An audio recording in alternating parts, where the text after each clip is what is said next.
in every single game, do not relent. They will not give up. They will keep looking. They will keep fighting. And they're on the red side this time around.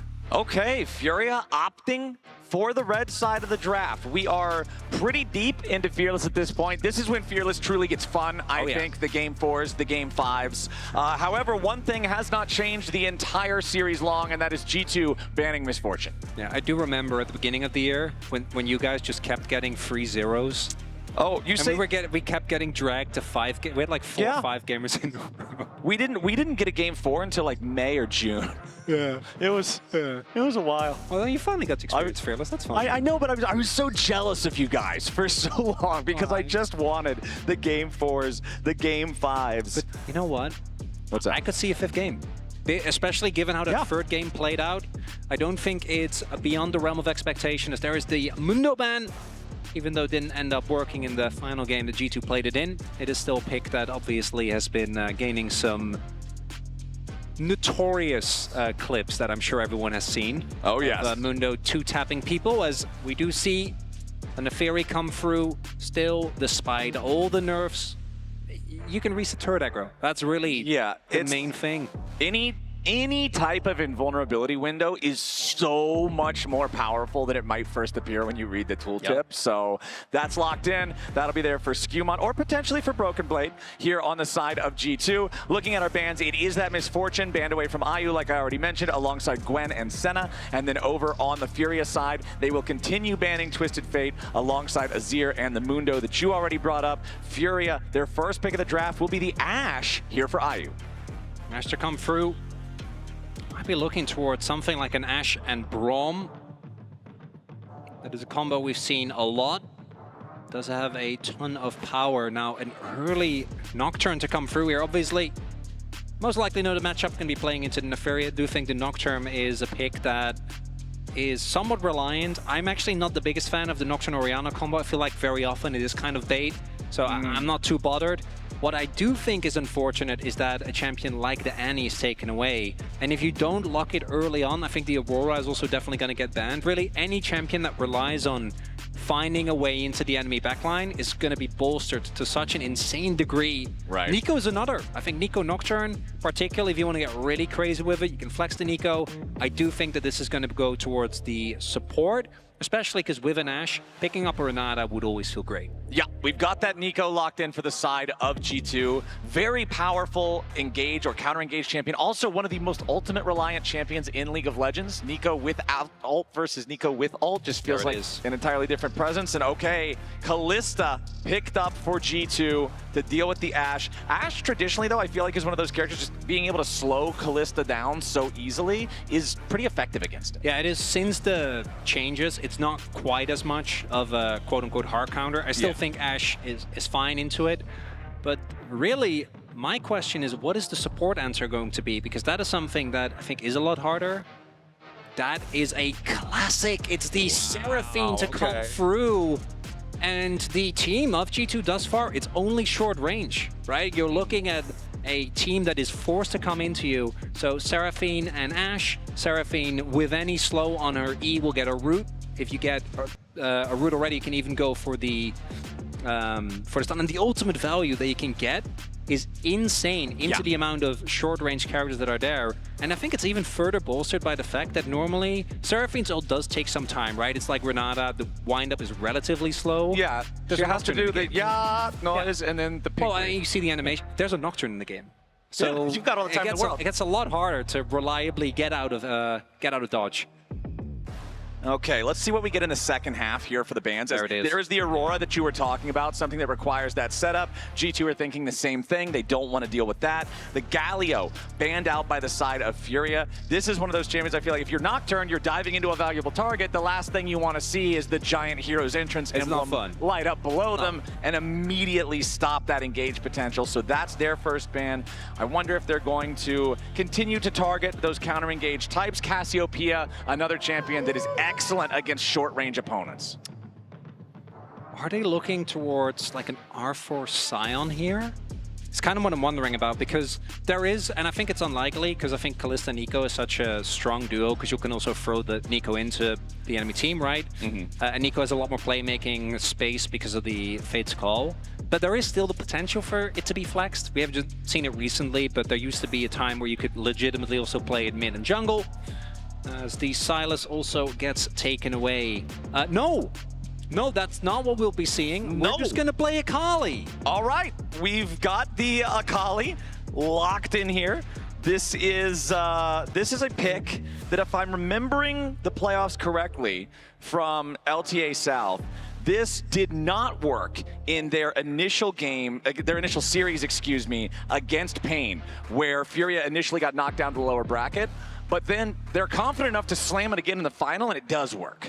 So there it is. Yeah, there's the flex. Okay, we've got it. It is and it could also be possible that the reason why they went for this Akali is because they made the read that it's definitely going mid. Yeah. So the Blitz comes out, and obviously playing a hook champion like Blitz into something like Seraphine, you're always going to feel amazing. She doesn't really have a way to get out of range, so your hook is way more lethal than it would otherwise be. As the Renekton comes through, Gragas is one that you could go towards. I do think we're getting deeper into Fearless. Sign is fine, but I do think that this is one of the matchups where Renekton can both easily get out of the way, he shreds your armor, and he has a way to get through your shield with the Empower W.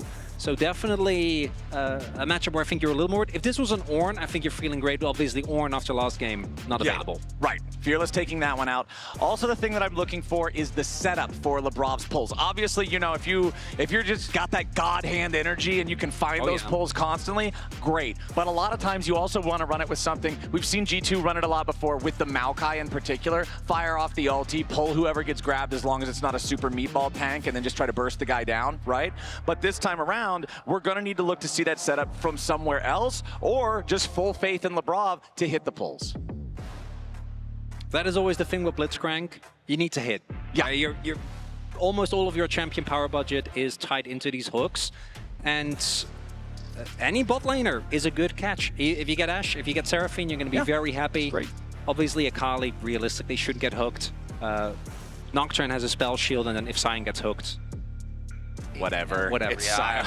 It's probably not good for you. You really want to target those two bot laners, though. Yeah. Okay, so if you are Furia, since they are the squad that needs to win here to stay alive in this series, what is the game plan?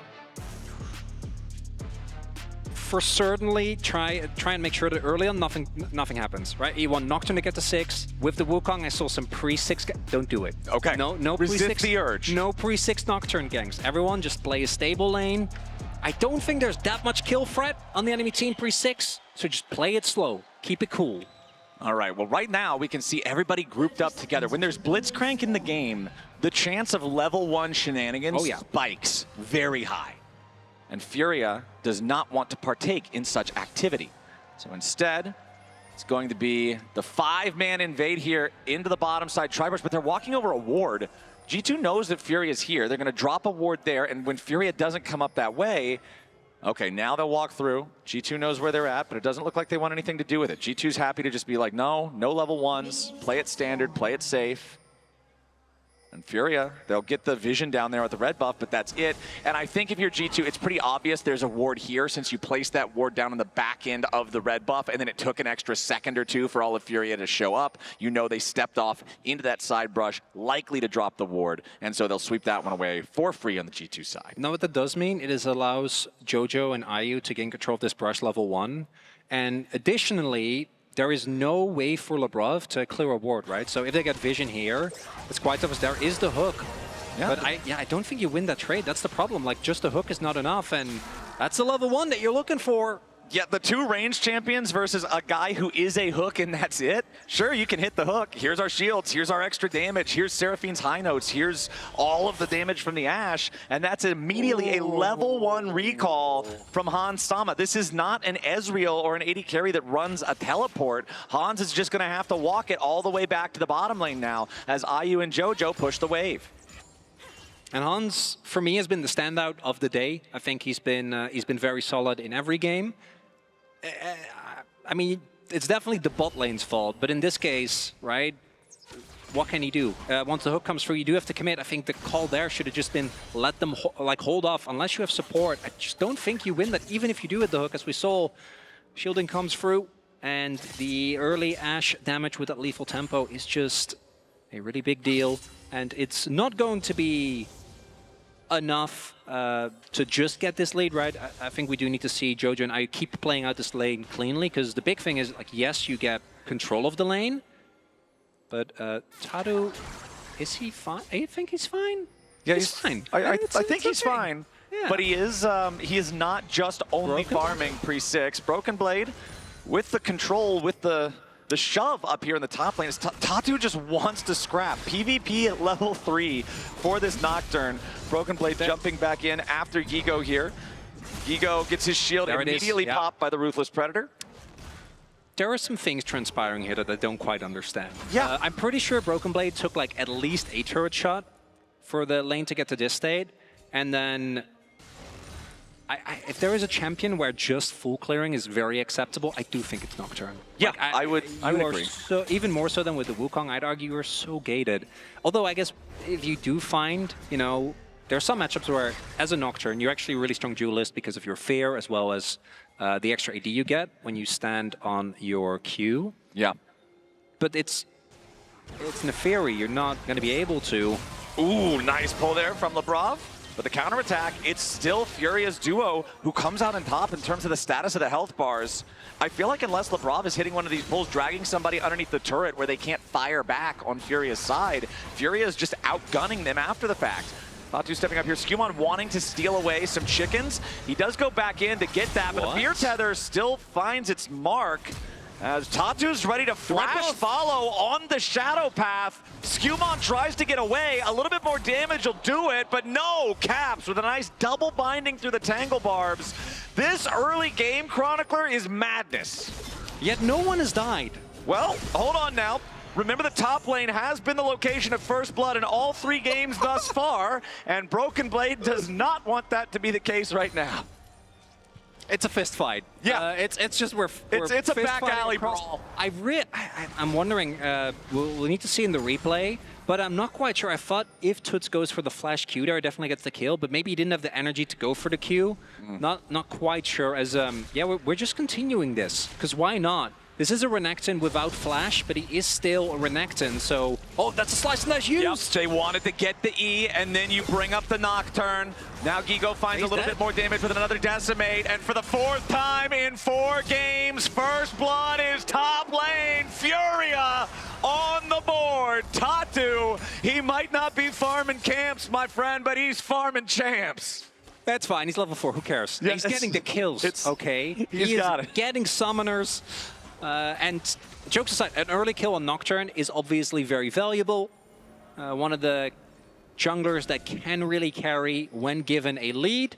Well, now Ding over to 5 as well. And also has been pretty active in trying to steal a lot of camps away from his opponent. And it is Broken Blade attempting to really keep the pressure up, as you would do, as we do have Labrov on his way. Ooh, miss. Nice connect there on the hook. Ayu gets grabbed, and the follow-up from G2 forces out a flash. Ayu staying alive for now, but it's a potential 4-man play from the side of G2. Caps with the flash in for the Blooming Blows to find the first kill, as Toots now in the middle of 4 has to use the ulti back over the wall. It's a scrap in bottom lane, but Caps gets it. As nice pull from Labrov. They're going to steal the Gromp away at the same time. Blessing the curse there for Tatu. If you get hooked, you die, because he doesn't have flash, but you do lose your Gromp.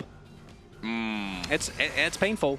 I imagine that Toots didn't have his W, because it felt like when he went in, if you can stall with W there and you can actually get a big R2 off, then maybe there's an opportunity. As here, sidestep doesn't fool Labrov. You get the setup, and if you flash the hook, you live. Instead, Ayu tries to outplay it, doesn't quite find it. Caps with the flash Q, and Shurdy goes down. And then here, in hindsight, I'm looking at this with Caps especially being as healthy as he is and no level 6 on Tatu. I think actually going out is the right call, because even if you trade, do you really want to trade your life for Labrov's? I'd say no. No. As top lane, events are still transpiring. Yeah, we've got ultis traded back and forth now with a fully charged Decimate. There's that last little bit of damage for the Nocturne. The Fear Tether is attached. He's wearing alligator boots. Tatu grabbing the 2nd kill for Furia. And we knew the sign was coming. It's been on the ban list already. But despite that, Gigo having yet another great game, and it's Tatu reaping the benefits, now 2-0 on the Nocturne. He doesn't even have his ult. You know, I'm sorry, I apologize. I wasn't familiar with your game. I thought that Nocturne needed ult to do stuff. I was clearly wrong. Yeah, obviously. My bad. You have not studied all of the books of The Nocturne. forbidden Nocturne. The Nocturnomicon eludes you, my friend. It does also illustrate what's so fun, and has been so fun in this series about Furia. It's just, they don't give up. They're just going to go. They're just going to send it. Doesn't matter in what champion, doesn't matter where. And in some cases, they probably shouldn't. You know, IU in the last game probably could have done without a few of the E in calling combos into Ornn and Nocturne. But also, that's why the game got kind of messy. They're going to draft what they think they can win the game with, and then they're going to play that draft the way they think it wins. And sometimes that's Nocturne ganking at level 3, ganking at level 5, setting up this Scion to be able to punish the Renekton. Broken Blade has been looking shaky this series, right? Game number 1, very rough on the Warwick, bounces back in game number 2, has a good performance on the Jax. Game number 3, his Ornn ends up very tanky, but even if we go back and look at the team fights, there were a lot of suboptimal plays, ults that weren't connecting where they should, and we've seen Broken Blade's highs be very high in the past. And so in this series, looking at him and saying, hey, I don't think he's on top of his game. If we play around that, that could be an opportunity, especially when you've got a guy like Gigo who's not afraid to throw down. I love this strategy from Furia. And Scion is also one of those champions where if he gets out of control early, it can get really bad, right? Yeah. Like he can actually be a menace that becomes nigh unkillable come mid-game. I also think that when you look at the champions that are available, like Kalista is all right, obviously, but does have to put herself in harm's way. But you're not looking at a control mid in mid lane that actually shreds through him quickly. Or in game number 1, right, we had the Kai'Sa. Yeah. These type of champions can actually get through a Scion with not too many worries, as it looks like. Hopefully we should be going back into game soon, as 2-0 already on the Nocturne. That's pretty scary stuff. The big thing I'm still looking at, though, because we talked about it previously with champions that have semi-global or global ultimates, the first cast of the ulti is always so huge. The cooldown is terribly long. If you waste the Nocturne Paranoia, if you don't get value out of it, it feels really bad, and you'll feel like you kind of lost out all of that extra momentum that you've built yourself before. So, now that he's level 6, let's see where that Paranoia lands. Yeah, I was about to say, like, you know, he has a ultimate hunter stat, but he doesn't have domination, so he doesn't. Right, yeah, it's, I wish I could remember the name. I always just call them the colors. Yellow, blue, light blue, green. Oh, immediately going in for the Paranoia here after Caps. Finds the fear, but it's only... See, this is the kind of ulti that I was afraid of. This is the kind of one that you really don't want to see. Beautiful pull from LeBron into the Wombo combo with Hansama's ulti. JoJo's in a little bit of danger. He finally dies, but Toots is hopping in there to make it a 1-for-1 here so far. Now wants another. Hansama in danger. Toots grabbing a double kill. Caps about to die to Tatu off to the side at the same time. Skewbon won't get a kill. Holy cow, G2 just lost 4, and Furia sent him straight to the Shadow Realm. Oh, baby, what a fight! 1k gold lead now. Grub's about to come through. And, yeah, JoJo dies. Yeah, okay. Wait, did he even... he did die, I'm pretty sure. Yeah, he did die. Who cares? Yeah. You got 2 kills. They killed support Seraphine. That's it. Okay, Caps teleporting deep to try to get one back onto Toots, who immediately goes inside the smoke. Shuriken Flip does not find a target there. Honestly, Chronicler, I know that he's at 400 HP, but I think if that Shuriken hits, there is a non-zero chance that he flips. Oh, yeah. I mean, yeah. He is sitting on a lot of gold. There is the rocket belt now. Now he's sitting on a rocket belt, yeah. The counterpunch from G2, it looks like, is going to just be this dragon. Don't think they will really be in a position because Tatu does still need to get a base in, and also, again, they got the grubs. But an early Ocean Drake does mean that the Dragon's Soul will probably be high value. Opportunity here for G2 to not fill it. But this early skirmish, as they, again, find the Seraphine, go for the immediate combo, and like the CC is nice, but IU is there to slow down the play. And this is all you want as a Kali, unlike you have your Hextech Alternator, you have your ultimate available. And this fight position, given that Caps will just not be able to join, even if Tatu isn't waiting there. Like, he was already 40% HP because of the Nocturnal. The comparison of the reactions, the frustration on the face of G2, the excitement on the faces of Furia, and the fans.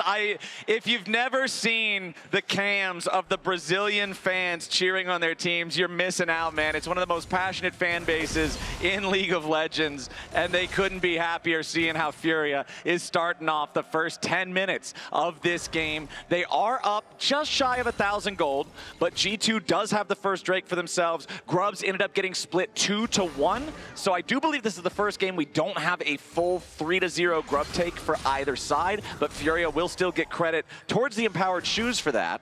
And this is also the first game where Furia claims the feats of warfare, as now Scion ulti from Gigo to set it up for Tatu yet again. The call to Meek for the heal isn't enough, and Tatu's on a rampage. That is 3 kills on the Renekton for the Nocturne. And maybe a dive imminent here, but there's no wave. Jojo needs to be careful so he doesn't get hooked as Labrov. Labrov wants it. Jojo with a flash that time. And immediately hits him with the emote too. And Tut's going to use this opportunity to ensure that there's not a follow-up dive here by clearing out the wave. Yep. As soon as he can. Finds the final minion as well. That is a nice summer now being gone. And G2 does still have the opportunity with Blitzcrank to kind of create these situations, not unlike the Poppy, even though we didn't actually end up seeing that play out, where you can always turn any game situation unfair. But I think it's very telling that Furia is just doing so well in these early game skirmishes. And the big difference for me is that, look at this, this is still a good front to back comp. There is obviously the risk of Tatu and Tuts going way too deep. The rest of the team can't follow up. But if that doesn't happen, nice route there. Forces the ulti out of Hans, so good save there on Labrov. But as soon as that pull misses, that's the thing about Blitzcrank. If you fire the pull and you miss, you are zero threat whatsoever until that cooldown is back. I think the funny part about this game is we've also seen the hook does hit, but it's actually not good. Yeah, it just doesn't work. Yeah, and that's, with Blitzcrank, it is just one of those characters where it's so binary. Either it's a good hook and you hit it, or it's either a bad hook or you don't hit it, right? And then the play just fizzles. We saw it early in bot lane, and we also saw it there towards the top side. Yes, he finds the hook, but the price he has to pay, I think G2 is not going to be very happy about. As there is no arrow. Jojo does still have his ultimate available, but I think that Tatu wants to look for a base. Ooh, Toots looking for the kill in the bottom lane, but the fight breaks out here in mid. Labrov in some danger. Beautiful Seraphine ulti hits all 3. And now Skumon and Hans got him. But Ayu is focus firing straight through him. Skumon getting away. Hans doing the same. Meanwhile, down here in the bottom lane, Broken Blade still under the pressure from Toots. Keep in mind, though, the Renekton with Dominus. Deceptively tanky. Toots does not want to force a dive onto that one. Tatu going to move into the enemy jungle. Check for the red buff. Go ahead and take his recall when he doesn't see it. That looked like that fight could have potentially had some possibility there for G2, but the Seraphine ulti was absolutely massive to turn things around. And now Furia, just about time for the turret plates to fall, are up 2,500 gold. That's a good opportunity. Go back to expectations. At the start of the day, expectations were that this would be a 3-0. There was, of course, the opportunity that Furia would take a game, right? But even a lot of the fans of the CBLOL were like, if we take a game and we look good, that's a win. Instead, we are looking, yes, G2 on match point, but a 2k gold lead here now. And really every game, I'd say barring game 2, Furia have just been very competitive. Game 1, they obviously won, but even game 3, that was a close game. It was a back and forth. And in this setup, I think as long as they are somewhat restrained, and I'm aware of what I'm saying, but when they pull the trigger on the Nocturnal as well as the Akali, we are slowly getting to the point where it's going to become harder and harder to find a bad play, right? Because if Nocturne is 5-0 and Akali is 2-0, like, people will just die so quickly. And there isn't really a traditional frontline on G2. Renekton is really as good as it gets. Or, you know, Skumon is W. Yeah, you can aggro drop, so. The problem is when you aggro drop, that means that the aggro goes somewhere else. Well, I mean, that's a problem for whoever else is dealing with that. Right. Not for him. The other person is now in the danger. The dog is fine. Ooh, Skewmon trying to sneak this one away. Furia. Are they going to find him out? They don't want to allow it to happen, though. There you go. Oh, Tatu's going to see the Drake. It's down low. Tatu, he flashes in to try to smite it away, but it looks like both smites got used, so it might have been a bit of an early activation there from Tatu. Diving in now with a paranoia. Wants to go after Hans. Sidesteps away from the potential pull of Labrov. Ooh, it's tempo ult. Yeah, it's a tempo ult to make sure they're low HP and go after the Herald. I mean, we do joke, but he still got a good amount of damage down. Whoa. I mean, you still take that. That's Dominus gone. Yeah. Dominus out of the picture. BB still very low. Top 2 down to about half HP. This is your Fed Nocturne. It's a massive shutdown if they get it. Skewmon and Caps coming in. Top 2 is very low. There's your Pop Blossom from Caps. And the shutdown over to Skewmon. What is the trade? Toots forcing Hans back into the fight. But Broken Blade is ready to jump into the back lines. But G2 has already lost 3. It's a 3-for-2 trade. And Furia comes out on top. Yeah, Tatu dies, but Ayu's gliding on them. No one's threatening him on the Ashe. Oh, here comes Gigo. He wants Hans Sama. He finds the collision and the decimate. The volley fade away. And Ayu picks up kill 12 for Furia. What a day of performances here from Gigo. Solo bolos, different styles of champions. It just doesn't matter. This man will not be held down. Huge individual gold lead as well. As we take another look, the attempt from G2 to punish this Nocturne, and a lot of cooldowns are used. I think going for this fight, understandable, but it's Labrov not finding the hook. And then this being a little bit disjointed, right? Tatu stalls for so long, which means that by the time that they actually take him down to disjoint the fight, and it's again, yeah, Jojo dies, but who cares? The rest of the team is clearly already trying to opt out of this, and it's G2 going too aggressive, clearly not all being on the same page, because half the team was backing off while the other team is going in. Maybe the call was, I'm not getting out, you know, I'm gonna try and look for something. Yeah. And the gold is not truly out of control just yet, but the kills are, that's gotta feel rough, right? Like the amount of gold that has been put into these mid-jungle duos, and not even to mine. The riddle thing, as we get deeper into this game, Tatu and Tuts are also going to create so much space for Ayu, because you need to deal with those two, which means that the Ashe is going to be autoing. Free firing. Yeah, there's been so many of these fights where even if he doesn't have a lot of mana to start off with, and all he is a right-click bot, he is getting the right click 20 times in a fight. Yeah, it works out great. It's doing his job great. Labrov stepping up, looking for maybe the opportunity here for a pull, but I would advise against it. Tatu jumping in, immediately decides he wants to go after Caps. Pop Blossom's going to stop it, but only for a moment. Caps is down. Jojo gets revenge. Now a decimate from Gigo here on the front line keeps Labrov and Hans Sama zoned away. 13 kills in 18 minutes for the Brazilian team. And the gold lead keeps growing. Mid lane turret is going to fall. Herald soon as well. And with how this game has been playing out thus far, are we really going to... Is it going to happen? Are we going to start off with a silver scrapes on Series 1? That could be absolutely insane, but we still have to see if Furia can close this out. We had our doubts in game number 1, and they proved to us that they could do it. Now, here in game number 4, they're looking awesome. So far, as we're just about to hit 20 minutes in, the Rift Herald will be the target for Skewmon. And honestly, I like the timing that G2 is doing this on. They're trying to force it down with the extra power of the Callista. Gigo and Tatu want to step up, want to try to stop it. Caps and Hans both here though. Furia coming in to try to stop this effort from G2, but the Herald has already been claimed by Skewmon. Now you got to look out. Beautiful pull coming out from Labrov to try to shut down Toots. A nice shutdown lands. Big three-man Seraphine ulti, but where's the follow-up? Nobody on G2 is dead. Jojo's forced to flash back over the wall, and G2, they get the Herald, they get a kill, they almost get Tatu, but now Broken Blade is still leading the charge. Furia continues to fight, the Decimate doesn't find the Renekton, and Labrov gets saved by Hans. Gigo's still frontlining as the rest of Furia runs away. Pop Blossom finds 2, a lot of damage on Ayu, but he ain't dead yet. 1 dead on G2, 2 dead on G2, 3 dead on G2. Hans Sama versus the world, and the world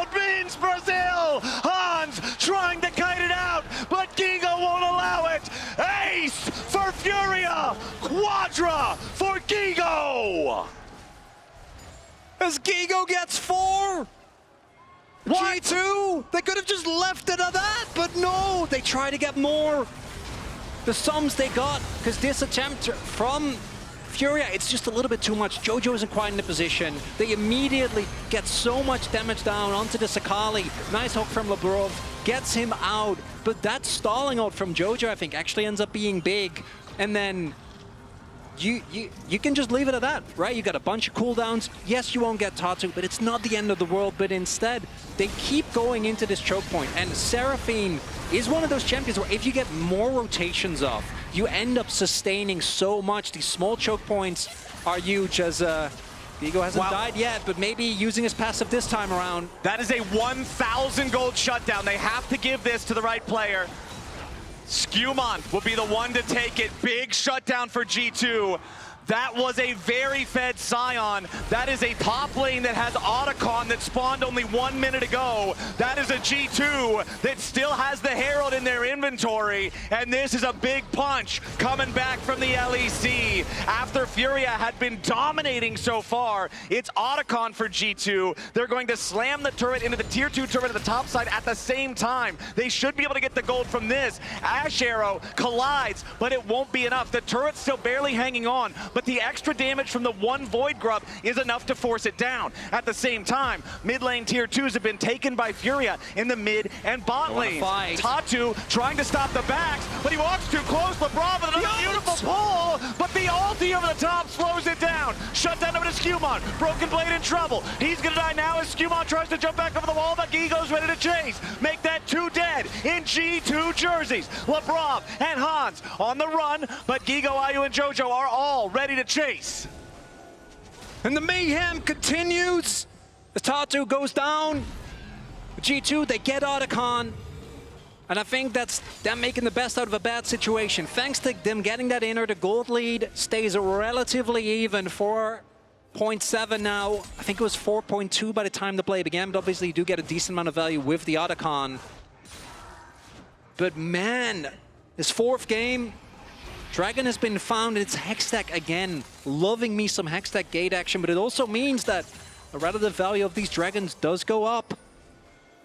And still, some of the decision-making around when to take these fights from G2 has fell off, whereas from Furia, it's just been hit after hit after hit. Gigo, of course, getting caught up there was a big surge of gold over to Skewmon individually. This Nefiri now with 3 fully completed items. Skewmon is very dangerous. If he can get access to Ayu, he can pop him in a blink of an eye. But like you already said, the problem is you've got an even more dangerous Nocturne and Akali combo flying towards your carries. And so for G2, the 4,000 gold lead still remains very difficult to navigate. It really does. For G2, the upside is that with 2 Dragons already, they're not at any threat just yet, as it's going to take a while to take them down. Reinforcements are on the way. Yeah, Gigo's surviving for now. Got the redemption coming in to help him. Broken Blade now isolated. This is not where he wants to be. He's not going to buy nearly as much time as Gigo could. And that'll be another kill over to Furia. That is Broken Blade's 7th death this game on the Renekton. Furia putting a target on his back, focusing down this G2 top laner every time he tries to go in. Gigo just barely not having enough channel time there to try to interrupt the Hex Flash of Labrov over the wall. And Furia set up now in a 5v4 for a push onto this remaining tier 2 turret. This is the last structure outside of the G2 base, still standing. The paranoia used, but no ulti, no forced dive. Another great pull from Labrov. Forces out the flash from Tatu. Furia's push will not force the turret. I think trying to kind of bully them off with that ultimate, trying to make them second guess themselves, but G2 not falling for the bluff, holding strongly, but still Furia in such great control. Look at the vision as well, right? The amount of wards that are there towards that middle of the map. Baron about to spawn, and they'll be able to get a little bit back on this punch, but particularly against the Nocturne and the Kali, you can't really afford to lose sight of vision. And so much of Blitzcrank's value is also tied to you denying vision to your opponents because the fog is your strongest weapon. Because 2 really phase checks outside of specifically Gigo. Rest of the team, a lot more risk involved. Yeah, we've got over 1,000 HP stacked up through Soul Furnace alone for Gigo right now. Also worth pointing out, the Seeker's Arm Guard fully built now for Toots, so he'll have that active as he continues building towards the Zhonya's Hourglass itself. We've already seen the Redemption used a couple of times here from Jojo just to guarantee that when G2 tries to send these engages, there's no way they can punch through the lead that Furia has. Topside Scuttle Crab is claimed by Furia and Tatu as that control ward is cleared away. Labrov got to be a little bit careful here. Honestly, the most effective use of the Labrov pulls we've seen so far this game are to further threaten Tatu when he tries to dive in or position aggressively. All the other ones, like trying to hit IU and Jojo, like we were talking about earlier on during the laning phase, they haven't paid dividends. They have not. As G2 trying to look for a pick towards Nash, not actually going to find one, and obviously not having the opportunity to go for that objective themselves. Can go for a fake out. Try and force a response out of Furia, but not going to go for that. As Hans, feeling safe, isn't really, but not going to get even close to face checking that. Not going to push his luck. Yeah. As the Dragon gets taken, that's the second one. It's nice for Furia, but obviously just a Dragon. As good as it is with Hextech, not setting up for Soul Point just yet. Exactly. The 2-2 is buying G2 more time. Also worth pointing out, G2 has a lot more flower petals than Furia does because of the fact that they got the Otacon earlier. G2 with 27 versus only the 16 of Furia does give them some extra adaptive force to make up some of that gold lead that Furia has commanded the entire game long. I pointed out the Seeker's Arm Guard on Toots earlier. I'm going to point out the same thing on Caps now. Massive playmaking tools, particularly for something like a Nico. And again, going back to this champion, Nico's ult and the use of it, or lack of proper use of it, really defines what this champion is in a team fight. It's also the reason why Nico Kalista is so crazy is because the offensive value of the ult becomes completely ridiculous, right? Because you can throw in, if you have the timing right, there's very little counterplay available as Labrov. Labrov stunned up, saved now though by Hansama.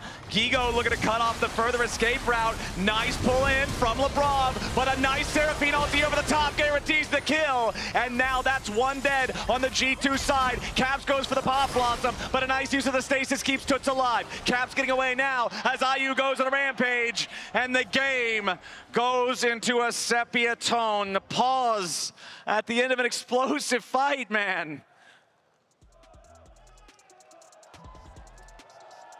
Tension can be cut with a knife. I say that as Furia is just, hello. They're vibing, man. They're having the time of their lives. I love it. Understandably, there is really no pressure on them, right? This is the team that, again, 15 to 85. And sometimes you see those fan votes and we go, guys, come on. Now, we all know, right? Yeah. Like some fan bases will be bigger than others, but this one felt warranted. And that play right there, it's just another example of that Seraphine pick paying off so well. It makes zone control so much harder because any play in a choke point can just backfire in just seconds. And even though that engage wasn't even the cleanest, right? We saw Gigo come in and kind of miss with the ultimate. We saw Nocturne go deeper than what it looked like he had initially planned, but still ends up working out because, again, IU, unthreatened, just gets to auto as much as he wants.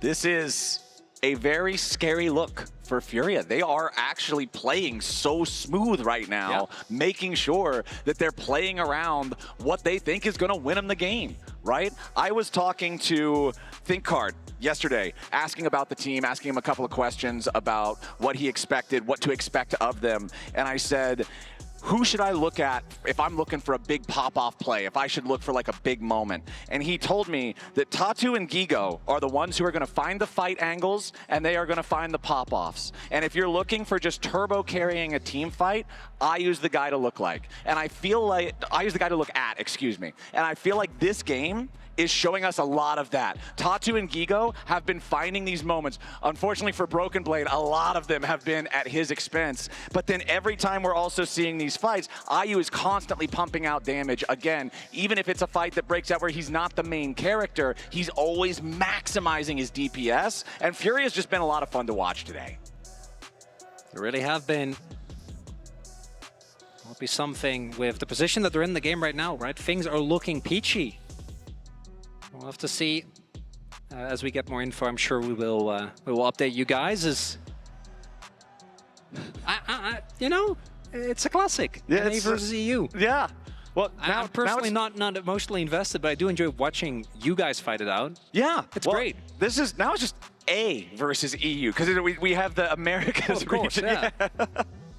Brazil doing everybody proud though. Like honestly, you come into today, you're looking at this head-to-head, you're looking at G2 who have countless experience at internationals. You're looking at G2 who are the only team from the West in like the past, what, 10 years to win an international event with MSI 2019? They're also the only one to win an MSI that isn't LPL or LCK. Yeah, the only team ever from NA or EU to win an MSI, going up against Furia, who are here at MSI for the first time, and it's like, you would not expect this to be as close as it is, but Furia are here to prove the doubters wrong, man. They are playing such fun, exciting League of Legends. I was a doubter. I'm on the verge of being convinced. And you know what?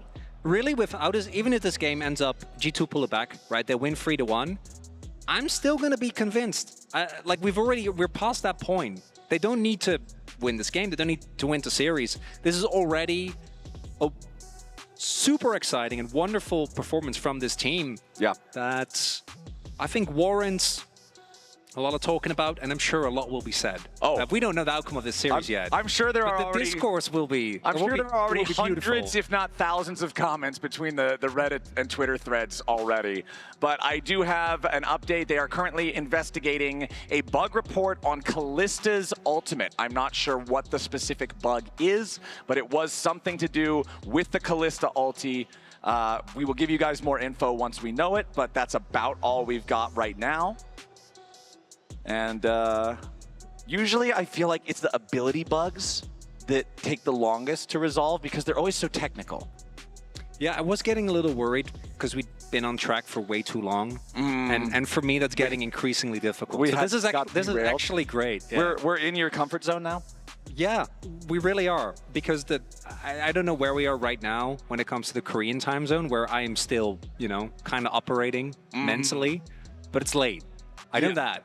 So somebody who grew up in middle of nowhere USA for a long time, I had no consciousness of any other time zone ever, right? Like I lived in the same place my entire life. But then, do? Yeah, after I moved out to LA for the LCS, I think after like almost 10 years now, I'm pretty comfortable comparing my time zone to Europe. But like, in terms of comparing it to Korea or China, I still have no idea what time of day it is, man. I feel like maybe by the time I'm 50 years old, I'll be able to have a sense of when that is. Maybe we're just not meant to know. Yeah, even though this is a very simple number, like it's not for us. Maybe you could only calibrate half of the time zones in the world accurately at any given time. Well, you can even argue like you can know the number, but do you understand the number? Because what I'm feeling right now, it's sort of the jet lag. You know, a number. You need to experience it to really get it. Have you played the new ARAM yet? No, I haven't, but I've heard really good things. The fact that both Arena is back and ARAM, I'm obviously very happy I'm here. I'm having a great time with you. Having a great time with these games. But let's be real. You want to get back and play some ARAMs? It will be good. A little bit of ARAM, a little bit of Arena. I'm not the biggest ARAM gamer myself, but I have a couple friends who are like 90% of their games are ARAM. Yeah. My friend was so excited when they introduced the multiple maps that you can rotate around and stuff. He was stoked. It was like Christmas for him. So I can understand the excitement. Yeah, just good times. Just good times. It's sounding like, in terms of the update, I believe it's looking like there was not a bug. So hopefully we will be able to return to the game here shortly. Hopefully all the players can stay nice and focused, zeroed in. Okay, bug reported, result, no bug found. We are getting ready checks from all of our players now, and as soon as everybody is confirmed, ready to go, we will lock back in. Now remember, Chronicler, when we previously had a pause for the mouse issue, as soon as we loaded back into the game, I think it took less than 10 seconds for Furia to pull the trigger and go in and try to make a play. However, we're at the back end of a play that was just made. The trigger was right pulled. now. Yeah, we're already there as Furia will continue their march down mid lane. The first inhibitor turret is down. It is a 5v3. Furia is continuing to move forward. Remember, they already got the resources. Nexus turret's under fire. Furia going in. First Nexus turret about to die. Toots creating space. Broken Blade's got hysterics, but he's staying alive for now. There's no more wave. Toots and Tatu both going to take the Hex Gate out as the rest of Furia walks back out the long way. The game goes on. That's a call from Furia, because I think that with the lead that they had... Oh? Wait, hold on. Gigo's going back in on Caps. He tries to find the G2 mid laner, but a flash out from the Nico keeps him safe. That is a big summoner spell, though. Nico's flash is massive for team fights. Particularly because IU still has his. Means that unless Caps gets a crazy angle, and thus far we just haven't seen those in this game, he's not going to be able to reliably get on top of the Ashe. But what I was saying, so they get the mid lane inhibitor, but they could have also used the previous play to guaranteed setup. Instead, they are hungry. They want to push for the win, but because there's no Baroned up minions and there were still enough members of G2, the wave gets cleared relatively easily. Now, they still have a good setup as... Oh my god, he goes in! Oh yeah, Toots is already jumping in. Oh, the Shuriken flip immediately into the R2. Toots zoning everybody else away. Meanwhile, Tatu jumping after Skumon. He knows if they kill the Nefiri there, the Baron is free, but they don't get the kill. They will force out the flash from Skumon's Nefiri, and now Furia, they turn right back onto the Baron. Now, Toots has no ulti here on the Akali. Keep that in mind.